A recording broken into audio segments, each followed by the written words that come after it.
পানি supply, CC camera লাগানো, রাস্তা তৈরি করা, গেট সাজানো, পতাকা লাগানো, যা যা করা দরকার, স্যালাইন নিয়ে আসা, অ্যাম্বুলেন্স গাড়ি রাখা, সবকিছু কাজ সিটি কর্পোরেশন নিজস্ব অর্থে করছে।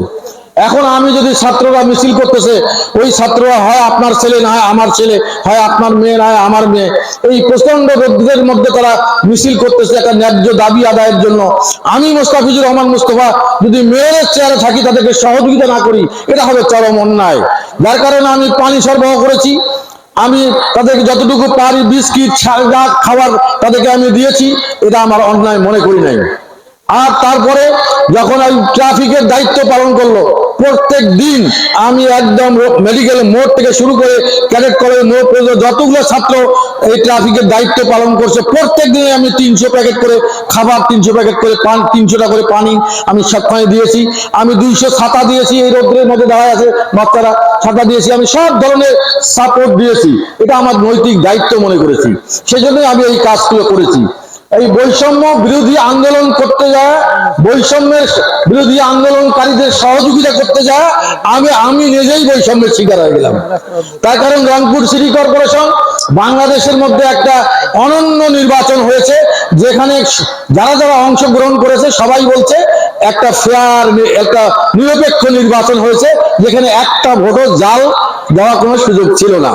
তো সেই ভোটে লক্ষাধিক ভোটের ব্যবধানে নির্বাচিত হওয়ার পরে 1.5 বছরের মাথায় আমাকে সরে যেতে হলো। আমার কোনো আক্ষেপ নাই, আমার দুঃখ নাই।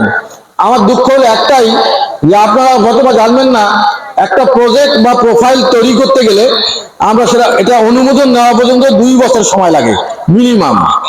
আমরা এখান থেকে প্রজেক্ট কনসালটেন্ট নিয়োগ করি, প্রজেক্ট তৈরি করি, সেটা স্থানীয় সরকার মন্ত্রণালয় আমরা সাবমিট করি। স্থানীয় সরকার মন্ত্রণালয় বিভিন্ন টেবিলে ঘুরিয়া তারপরে মন্ত্রী অনুমোদন নেওয়ার পরে পরিকল্পনা মন্ত্রণালয় যায়, পরিকল্পনা মন্ত্রণালয় সেটা চুলচেরা বিশ্লেষণ করার পরে চেক আপ করার পরে তারপরে একনেকের বৈঠক হয়, একনেকের বৈঠকে প্রধানমন্ত্রী সভাপতিত্ব করে, তারপরে ওই প্রজেক্ট পাস হলে সেটা অর্থ সারের জন্য অর্থ মন্ত্রণালয়ে যায়। এটা অনেক একটা লেন্দি প্রসেস। তা আমি এত কিছু করে আমি সাজায় নিয়ে এসে 1684 কোটি টাকার একটা প্রজেক্ট দাখিল করলাম। 996 কোটি টাকার শ্যামাসুন্দরী প্রজেক্ট আমি সাবমিট করে সবকিছু প্রস্তাব করলাম। শেষ পর্যন্ত এখন আমি সেটা ইমপ্লিমেন্ট করব, সেটা যে আমি করবো, সেটাই সময়টা আমার হলো না। যাই হোক, এটা আমার আক্ষেপ নাই, কোনো দুঃখ নাই। তার কারণ আল্লাহ রাব্বুল আলামিন উত্তম পরিকল্পনাকারী, উনি যেটা ভালো মনে করেন সেটাকে আমাদের আলহামদুলিল্লাহ বলে আমাদেরকে মেনে নিতে হবে। এটা হলো বুদ্ধিমানের কাজ।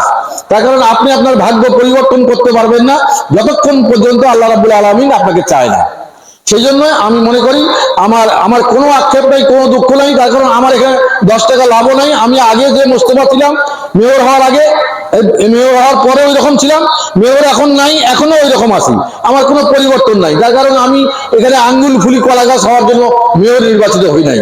আমি মানুষের সেবা নিশ্চিত করার জন্য আমার চিন্তা ভাবনা ছিল, সেই চিন্তা মাথায় নিয়ে সবসময় চলমান রাখছি। আপনার রংপুরের আজকের যে পরিবর্তনটা যদি আপনারা দেখেন, যেদিকে দেখবেন, ওটা অন্তত আমি যদি মরে যাই কালকে